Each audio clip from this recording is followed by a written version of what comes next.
예, 감사합니다. 우리 오늘 말씀을 보도록 하겠습니다. 오늘 말씀은 예레미야 14장 우리 8절에서 9절 두 절 말씀입니다. 예레미야 14장 8절에서 9절입니다. 우리 같이 우리 한 목소리로 읽겠습니다. 자, 시작. 이스라엘의 소망이시요 고난당한 때의 구원자시여 어찌하여 이 땅에서 거류하는 자같이 하룻밤을 유숙하는 나그네같이 하시나이까. 어찌하여 놀란 자 같으시며 구원하지 못하는 용사 같으시나이까. 여호와여 주는 그래도 우리 가운데에 계시고 우리는 주의 이름으로 일컬음을 받는 자이오니 우리를 버리지 마옵소서. 아멘. 오늘은 하나님은 고통으로 우리를 지켜주십니다 라는 제목으로 말씀을 나눠보려고 합니다. 자, 우리 옆에 분 뒤에 분 인사 나누시죠. 잘 오셨습니다. 반갑습니다. 환영합니다. 보고 싶었습니다. 예, 환영합니다. 예, 보고 싶었습니다. 예, 반갑습니다. 예, 그렇죠. 오늘 너무나 반갑습니다. 예, 자, 오셨고요. 우리 계속해서 예레미야의 말씀을 보고 있어요. 근데 예레미야의 이 말씀을 보시면 계속해서 이제 하나님께서 죄를 자꾸 드러내시는 모습이잖아요. 그래서 사실은 하나님께서 이스라엘 백성에게 하나님의 말씀대로 살고 그 다음에 죄를 졌을 때 하나님께로 돌아오라라고 하는 그 하나님의 뜻을 전달하기 위해서 많은 선지자들을 세우셨어요. 그죠? 그래서 모세로부터 시작해가지고 뭐 이사야 여러분들 보시면 여기 이 도표에만 봐도 지금 몇 명입니까? 엄청나게 많은 선지자들을 우리에게 이 이스라엘 민족에게 보내주셨어요. 그죠? 그런데도 이스라엘 민족은 뭐 듣지를 않는 거예요. 그래서 결국 어디까지 와요? 지금 예레미야까지 오게 되는 거예요. 그래서 근데 계속 수많은 선지자를 통해서 야, 너 회개해, 너 주님 앞에 돌아와 이렇게 얘기하지만 듣지를 않는 거예요. 도무지 듣지를 않는 거예요. 우상숭배가 너무 즐거운 거예요. 마치 우상숭배에 중독된 사람들처럼 잠깐 돌아오는 것 같지만 그냥 다시 그냥 가버려요. 이게 뭐예요? 죄에 중독된 모습이에요. 안 하고는 안 짓고는 우상숭배를 안 하고는 살 수 없는 그 모습이다라고 하는 거예요. 이스라엘 민족이 그랬어요. 그래서 이제 하나님께서 그런 이스라엘 민족을 보면서 어떻게 얘기를 하셨냐면, 자, 우리 한번 예레미야 15장 6절입니다. 같이 한번 읽어볼까요? 자, 시작. 여호와께서 이르시되 내가 나를 버렸고 내게서 물러갔으므로 내게로 내 손을 펴서 너를 멸하였노니 이는 내가 뜻을 돌이키기에 지쳤음이로다. 하나님께서요 선지자를 보내서 회개하게 하고 주님 앞에 돌아오게 하는 그 수많은 선지자를 보내고 회개하게 하고 뭐 이런 일들이 아무래도 안 들으니까 하나님께서 어떻게 표현하셨냐면, 야, 내가 지쳤다. 하나님께서 지쳤다라고 하는 표현을 쓰신 거예요. 이 원어를 보자면, 시브리어 원어를 보자면 좀 더 적나라한데 뭐라고 했냐면, 야, 내가 너희들 때문에 두 손 두 발 다 들었다. 이런 느낌인 거예요. 내가 내 두 손, 하나님이 그렇게 얘기하실 정도예요. 내가 두 손 두 발 다 들었다. 야, 내가 도대체가. 그래서 어떻게 하겠다? 내가 너희를 이제는 어쩔 수 없다. 그래서 포로로 보내겠다라는 거예요. 바벨론의 포로로 보내겠다. 근데 여러분 잘 보세요. 바벨론의 포로로 보내는 게 심판이에요? 아니에요. 사실은 내가 두 손 두 발 다 들었어. 나 지쳐서. 나 이제 너 포기해? 그러면 어떻게 너희를 죽여버리겠다. 심판하겠다. 다른 민족을 세우겠다. 이렇게 되는 거잖아요. 근데 하나님은 나 두 손 두 발 다 들었어. 나 너무 지쳤어. 그래서 너희를 어떻게 하겠다? 바벨론 포로로 보내서 거기서 정결하게 해주겠다. 예루살렘 그곳을 떠나서 이렇게 해주겠다라고 하는 거예요. 그러니까 이게 하나님께서는 야, 나 포기했다라고 하는 느낌이 아니라, 나 지쳤다라는 느낌이 아니라 뭐야, 다시 그래도 이게 구원하시겠다라는 이미지가 더 강한 거예요. 자, 그러면 이거예요. 하나님조차도 내가 지쳤어 이렇게 말씀하세요. 하나님조차도 내가 너무 두 손 두 발 다 들었어. 그러면 여러분, 하나님께서 그렇게 얘기하실 정도면 이스라엘 백성에게 보냄을 받은 선지자들은 어떻게 했냐는 거예요. 하나님에게 그렇게 했는데 선지자들을 대하는 것은 더 심하지 않았을까요? 그래서요, 이 예레미야가 이렇게 고백을 합니다. 우리 같이 한번 읽어볼까요? 자, 자, 시작. 내게 재앙이로다. 나의 어머니여, 어머니께서 나를 온 세계에 다투는 자와 싸우는 자를 만날 자로 낳으셨도다. 내가 꾸어주지도 아니하였고 사람이 내게 꾸이지도 아니하였건만은 다 나를 저주하는 도다. 이게 무슨 얘기냐면 여러분, 지금 예레미야는요, 내가 쟤들한테 빚진 것도 없고 내가 쟤들한테 뭐 손해 끼치는 것도 없는데 하나님 말씀을 증거하는 그 이유만으로 나를 죽이려고 하는 거예요. 지금 예레미야 입장에서 보면요, 이거예요. 느낌이 온 우주가 다 나를 저주해, 이런 느낌인 거예요. 다시 한번요. 지금 예레미야의 느낌이 뭐냐면 온 우주가 다 나를 힘들게 하고 나를 고통스럽게 하고 나를 꼭 누르는 것뿐이 없어, 막 이런 표현이에요.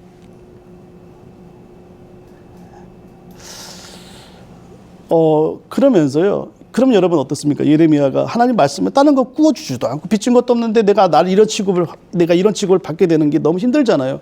그러면 당연히 어떻게 하겠습니까? 하나님 앞에 엎드리겠죠. 하나님, 너무너무 힘듭니다. 너무너무 고통스럽습니다. 이렇게 했을 거 아니에요. 그죠? 여기 우리가 예레미야 이렇게 쭉 보시면 알다시피 예레미야는 하나님 앞에 울부짖습니다. 하나님, 미치겠습니다. 힘들어요.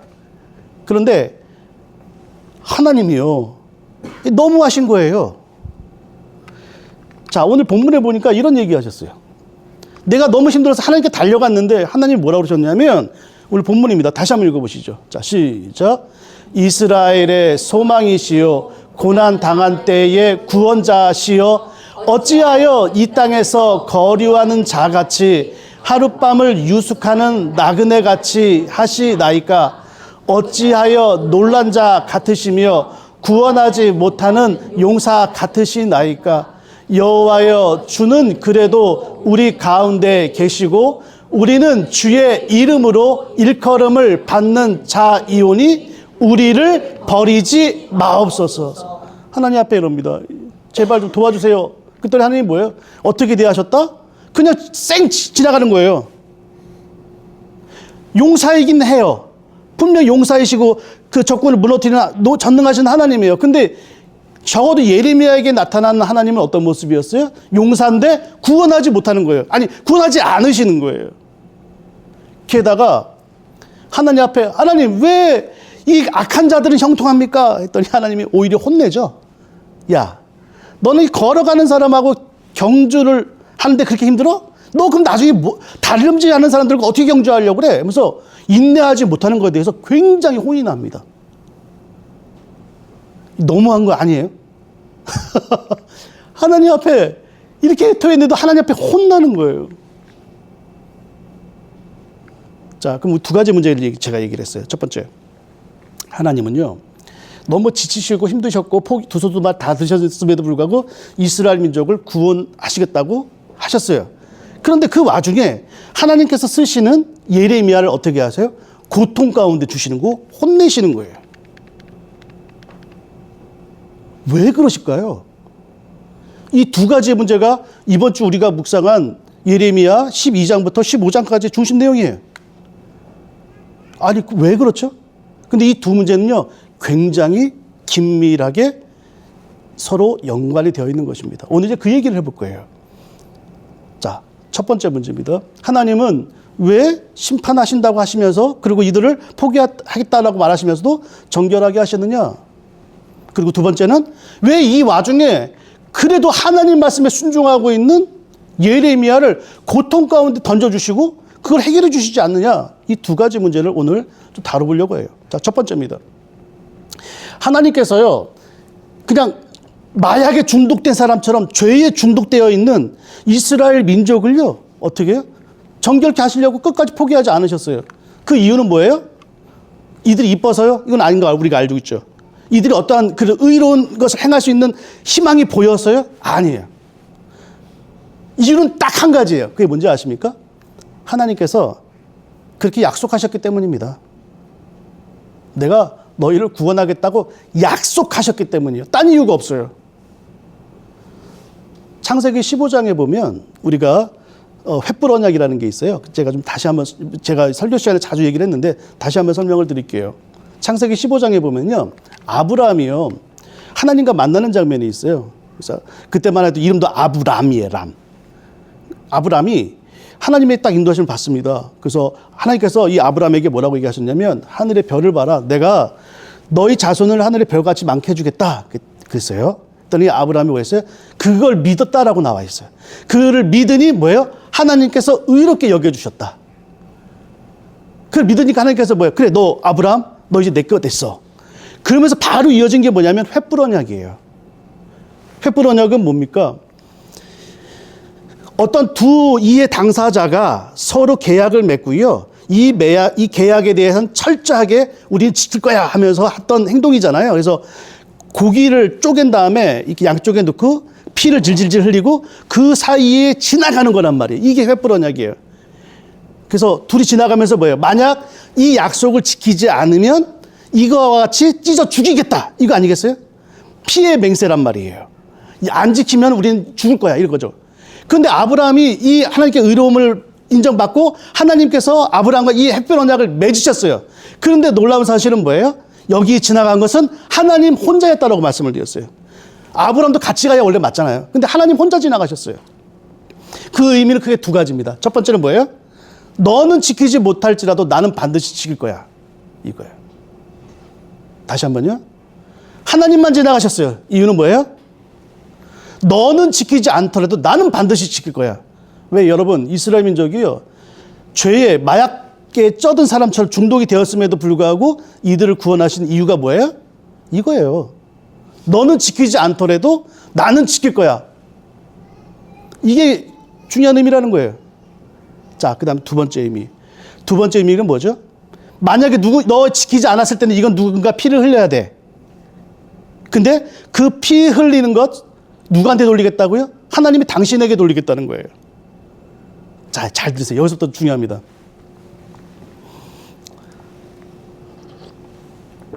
자, 하나님께서 분명히 횃불 언약을 통해서 말씀하셨어요.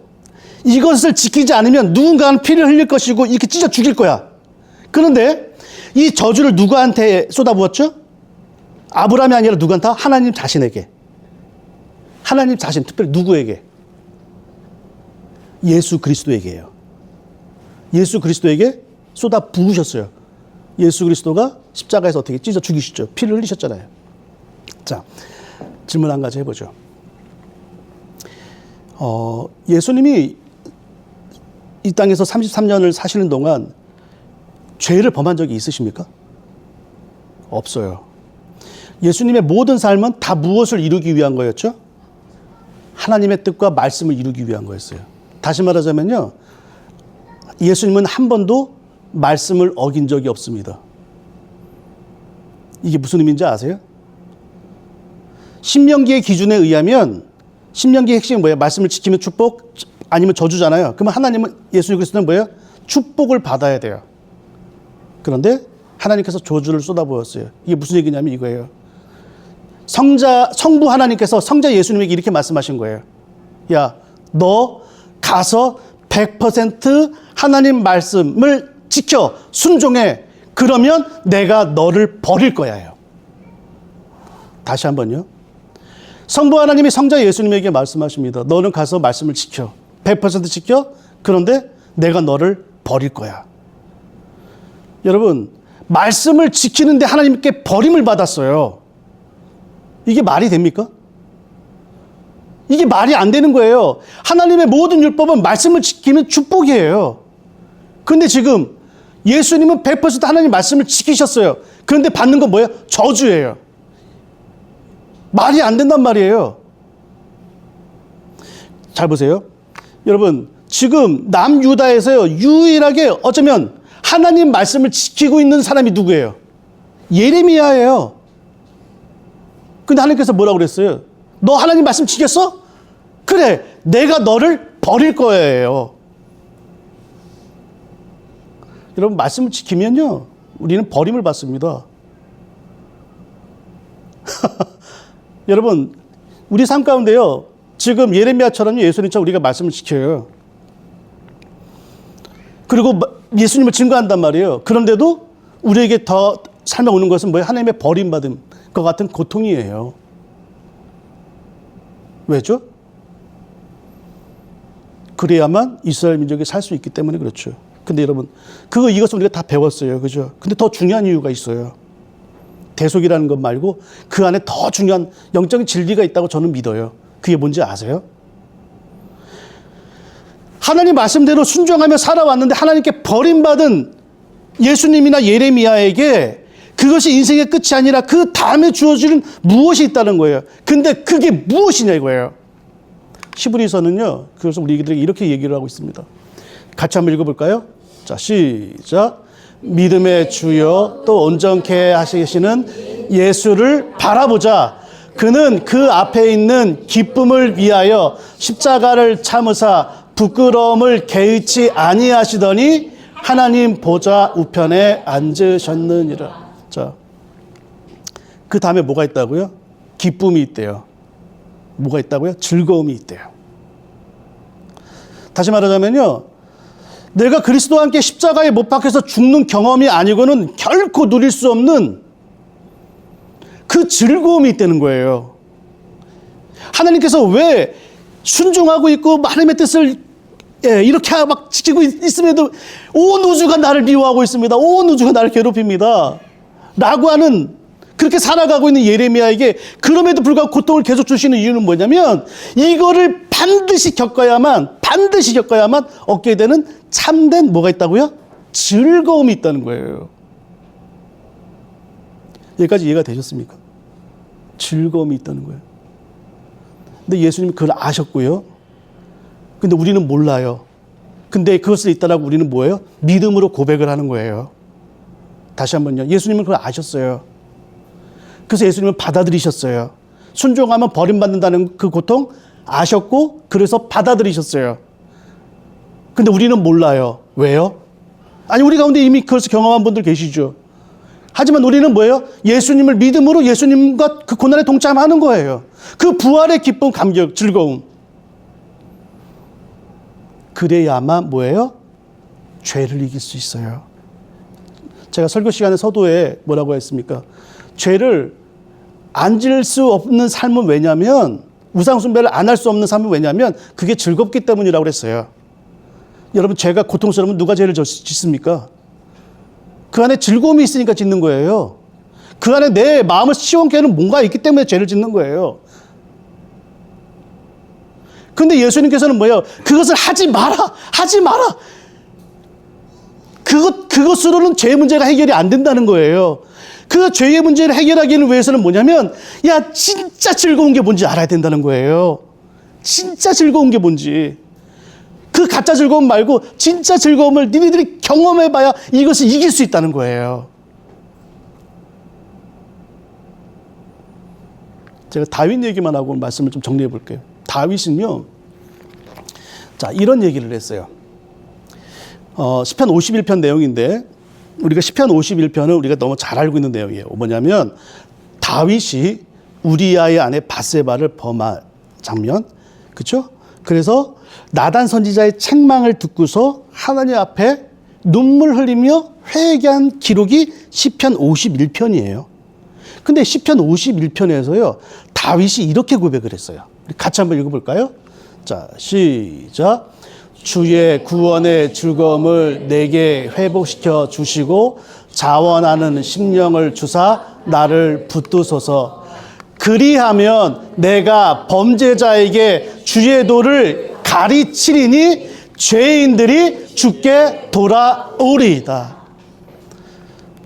다윗은요, 그 나단 선지자의 책망을 듣고서 하나님 앞에 회개를 합니다. 근데 그 회개가요, 회개 내용이 뭐였냐면, 하나님께 내가 지금 회개를 하지 않으면 하나님 앞에 신나게 얻어 터지고 왕의 자리에서 쫓겨나는 것 때문에 회개한 게 아니에요. 다윗은 그 왕의 자리 연연하지 않은 거 아시죠? 다윗은 그것 때문에 회개한 게 아니었어요. 나단 선지자의 책망을 듣고서 자기의 죄에 대해서 고민하기 시작하는 거예요. 왜 나는 이 성적인 문제를 해결하지 못할까? 나는 분명 지금 밧세바를 범했고 이것으로 인하여서 감추기 위해서 우리아를, 전쟁에 있는 우리아를 데리고 왔고 그것을 덮으려고 노력을 했는데 안 되니까 우리아를 죽이려고 하는 이게 지금 상식적으로도 안 되는 이 마음은 도대체 어디서 온 거지라고 생각을 한 거예요. 죄에 대해서 깊이 생각을 한 거예요. 도대체 이 죄는, 이 마음은 도대체 어디서 왔지예요. 여러분, 여러분의 죄는 도대체 어디서 온 겁니까? 우리가 하나님 말씀 앞에 이 죄를 지는 이 죄는 도대체 어디서 온 거냐는 거예요. 다윗이 고민했어요. 그래서 그 이유를 깨달았어요. 이유는 뭐예요?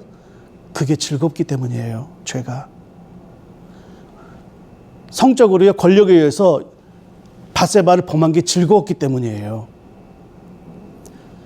권력을 이용해서 누군가를 죽이고 덮을 수 있다라고 하는 자기 힘이 즐거운 거예요. 무엇보다도 하나님을 찬양하고 하나님을 묵상하는 것보다 그 본질을 깨달았어요. 다시 말하자면 이제는 하나님을 생각해도 예전에 블레셋에 뺏긴 법궤가 돌아왔을 때 기쁘게 춤추고 있는 자기가 그렇지 않은 거예요. 즐겁지가 않은 거예요. 하나님 말씀이 즐겁지도 않고 하나님의 은혜가 즐겁지도 않은 거예요. 그러니까 죄가 즐겁던 거죠. 그 본인이 그걸 깨달았어요. 그래서요, 다윗은 하나님 앞에 고백을 합니다. 뭐라고요? 하나님, 내게 뭘 회복시켜달라고요? 즐거움을 회복시켜달라고. 하나님, 제발 내가 하나님 때문에 즐거워할 수 있게 도와주세요. 하나님, 내가 하나님만 묵상해도요, 너무 재밌게, 너무 내 마음속에 사랑이 넘치도록 하나님 도와주세요. 이래야만 내 안에 있는 성적인 문제, 이래야만 내 안에 있는 권력의 문제, 이래야만 내 안에 이 문제가 해결될 수 있습니다. 내가 주님을 기뻐하고 싶습니다. 그래서 뭐라고 그래요? 즐거움을 회복시켜달라는 거예요. 그래서 내가 즐거움이 회복되면 이 즐거움으로 말씀을 증거하고 하나님의 일을 할 때에 저 마약 중독에 빠져있는, 그래도 말씀을 지키지 않는 저 사람들이, 그 죄인들이 뭐예요? 주께로 돌아갈 것을 저는 믿기 때문이야. 왜? 내 즐거움을 보라. 그 즐거움보다 더 큰 즐거움이 나를 지키고 있다. 내가 이 즐거움을 보라는 거예요. 말씀을 좀 정리해 볼까요? 사랑하는 성도 여러분,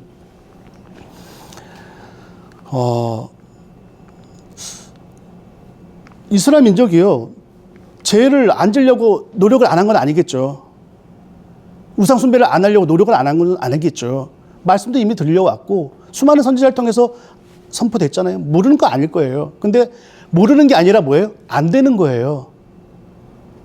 앉으려고 해도 안 되는 거예요. 그리고 우상 숭배는 무슨 자석에 끌려가는 철 모양, 그냥 끌려가는 거예요. 이유가 뭐라고요? 네, 즐겁기 때문입니다. 하나님께서는요, 예수님이나 예레미야처럼요, 죽어야만, 고통을 받아야만 느낄 수 있는 하나님의 십자가의 그 은혜를 몸소 깨달아야만 느낄 수 있는 즐거움을 주시기 위해서 우리의 고통을 허락하신 거예요. 이게 목적이 아닙니다. 그래서 여러분들 만약에 지금 나는 정말 말씀대로 살려고 노력을 하고 있고, 그런데도 온 우주가 온 환경이 나를 다 죽이려고 그래. 내 옆에 사람뿐만 아니라 모든 상황이 나를 다 죽이려고 그래. 나는 열심히 하나님 앞에 나아가려고 하는데도 불구하고. 이유가 뭐예요? 하나님께서는 죽기 위해서요. 거기서 내가 그리스도와 함께 십자가에 못 박혔나니, 죽어야만, 내가 십자가에 못 박혀야만 느낄 수 있는 즐거움, 그걸 주시기 위함이라는 거예요. 그래야만, 그 즐거움을 가진 자만이 뭐예요? 중독과 같은 죄를 끊을 수 있다는 것이죠. 그래서 여러분, 만약 고통이 있다면 하나님께서 이 고통을 지키고 계신 거예요. 우리가 범죄해서가 아니라 뭐예요? 즐거움을 누리게 하기 위해서예요. 다시 한번요, 예수님의 고난과 예레미야의 고난은 죄 때문이 아니에요. 대속이라고 하는, 십자가라고 하는 그 은혜를 깨닫게 하기 위해서예요. 여러분 잘못하지 않으셨을 수 있어요. 여러분이 모자라서가 아니에요. 여러분이 부족해서가 아니에요. 뭐라고요? 예수님이 즐거움을 주시기 위해서예요. 그 즐거움을 다윗은 간구합니다. 하나님, 그 즐거움을 회복시켜 주시옵소서. 그 기쁨을 회복시켜 주시옵소서. 아무리 내가 안 하려고 노력해도 안 됩니다. 하지만 내가 주님께로부터 오는 참된 즐거움, 그 즐거움을 내가 느낀다면, 그것이 회복되어진다면, 내가 예전에 법궤가 돌아왔을 때 내 하체가 드러나는 것, 이거 전혀 개의치 않고 주님 앞에 영광 드리고 찬양 드리고 이것만 회복시켜 주신다면 나는 죄에 앉을 수 있고, 또한 우리 죄에 빠진 백성들 주님께로 돌아올 수 있습니다. 그 은혜가 회복되기를 주님의 이름으로 부탁드립니다. 아멘. 여러분들 말씀대로 산다고 고난받는 것 그러실 수 있다는 거예요. 하지만 그것이 목적이 아니라 그 다음은 즐거움입니다. 기쁨입니다. 감격입니다. 그렇게 살아가는 저와 여러분이 되기를 주님의 이름으로 부탁을 드립니다.